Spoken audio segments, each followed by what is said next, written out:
analyse qui dit que l'Afrique a subi deux colonisations. Deux colonisations, une très insidieuse et une violente et brutale. La première colonisation, c'est la colonisation arabe, et spécifiquement au sud du Sahara, particulièrement au Mali. Au Mali, les Arabes sont arrivés. Quand ils sont arrivés, ils nous ont colonisés d'une manière très insidieuse et ils nous ont fait perdre notre culture. Ils nous ont fait perdre notre culture et quand eux ils sont venus, ils arrivaient, ils ne connaissaient pas la langue du pays et ceux du pays ne connaissant pas la langue de ceux-ci, nous avons pensé que la culture arabe c'était ça la religion. Nous avons fait cet amalgame-là on en a fait un syncrétisme que j'appelle crétinisme qui nous fait croire que le Mali est un pays musulman. On vous le dira. Mais avant l'islam, avant que les Arabes ne viennent, qu'est-ce qu'il y avait chez nous? Est-ce qu'il n'existait pas quelque chose chez nous? On ne va pas dire que le Mali a commencé avec les Arabes. Ça veut donc dire que quelque chose existait. Mais aujourd'hui, au sud du Sahara, on est très fiers d'être appelés étrangers dans notre propre pays. Tellement on nous a déculturés, on nous a acculturés. Bien sûr, ça c'est l'islam. El Hajj, ça veut dire étranger.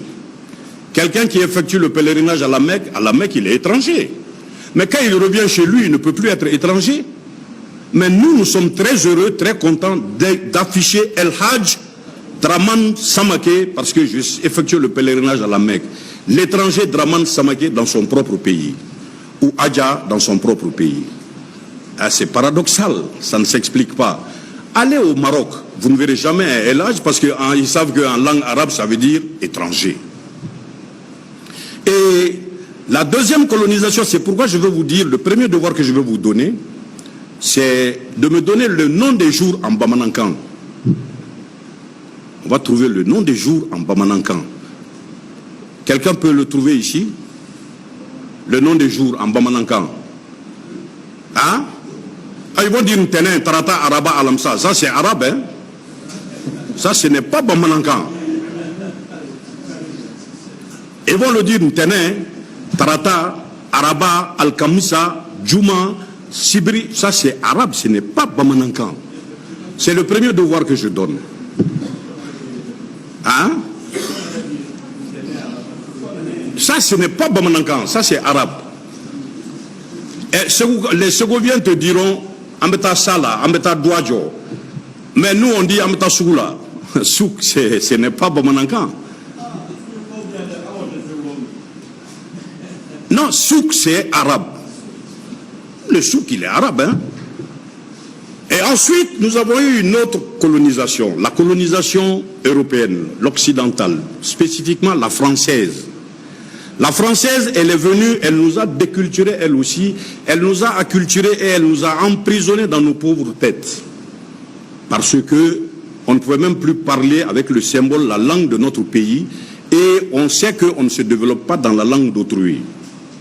Et cette colonisation nous a fait prendre des noms Gabriel, des noms Michel, des noms Paul, des prénoms de ceci, des prénoms de cela.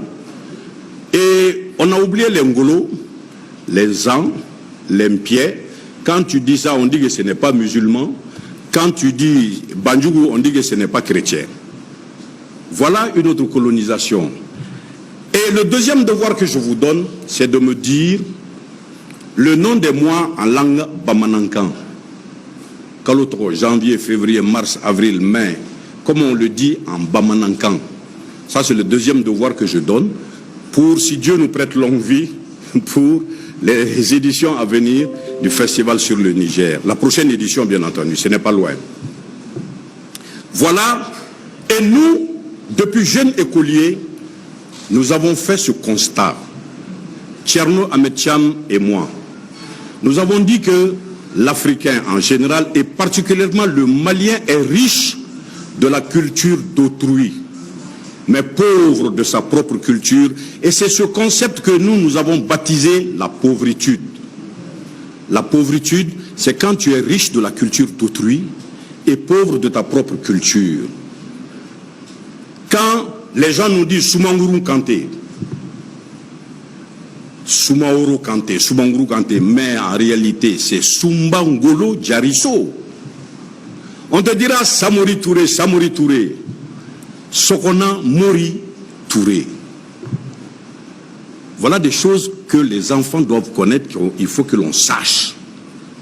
Parce que quand l'histoire est faite par le vainqueur, le vaincu n'a aucun mérite. C'est cela le problème de l'Afrique, et spécifiquement le problème du Malien. Et voilà pourquoi, quand l'Africain, on parle de pays émergents, on parle d'Asie, on parle d'Europe, on parle des Indes, on parle du Japon, quand l'Asiatique va en Europe,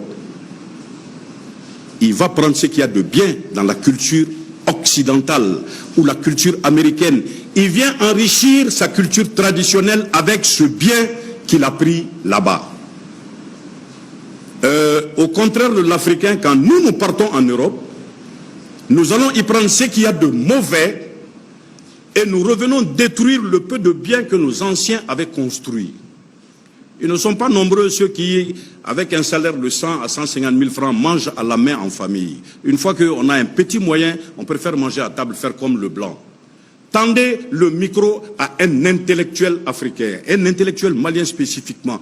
Oui, je suis très heureux de recevoir aujourd'hui, avec ce que vous avez dit, c'est très très regrettable. Nous voulons parler exactement comme l'homme blanc. Alors que nous avons un parler malien, un parler africain. Pourquoi ne pas parler naturellement et normalement? Mais il faut que l'on singe l'homme blanc jusque dans sa façon de parler. C'est tous les Africains. On a tous ce complexe. Pourquoi? Parce que nous sommes prisonniers dans notre tête.